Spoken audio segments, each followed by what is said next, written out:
আমাদের এখানে আজকে রাস্তায় আসতে হয়েছে একটি মাত্র কারণে, সেটা হচ্ছে বিগত বছরে 2023-24 সালে আমাদের বিএডিসি বীজের দাম নির্ধারণ করেছিল 40 থেকে 45 টাকা। সেক্ষেত্রে আমাদের কাছ থেকে বীজ নিয়ে সেগুলো রেট দিয়েছিল 35 টাকা। আমরা গত বছর সন্তুষ্ট ছিলাম। বাইরে খাবার আলুর দাম ছিল 50 থেকে 60 টাকা কেজি।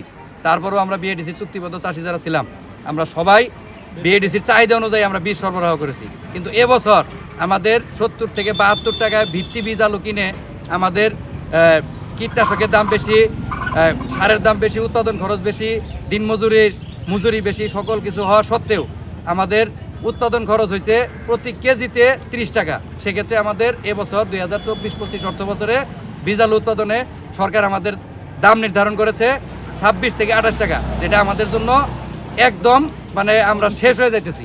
এই বছর আমাদের আলু বীজ উৎপাদন করতে যে খরচ হয়েছে, জমির যে মূল্য, সারের যে মূল্য, বিষের যে মূল্য আর বীজের যে দাম ধরতে পেরেছে আমাদের, তাতে আমাদের যে রেট দিচ্ছে এই রেটে কোনোভাবেই আমাদের এটা লসটা উঠে আসতেছে না।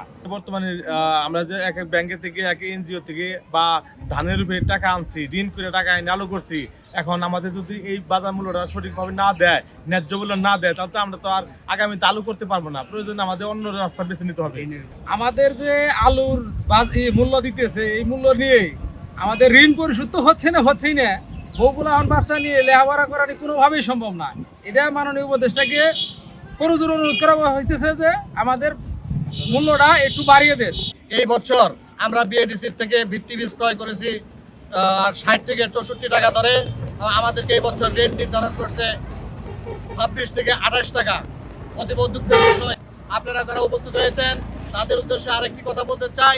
আমরা ইতিমধ্যে ঢাকায় হেড অফিসে বিএডিসির ঊর্ধ্বতন অফিসারদের সাথে আমরা দীর্ঘ সময় কথা বলেছি এই বিষয়ে।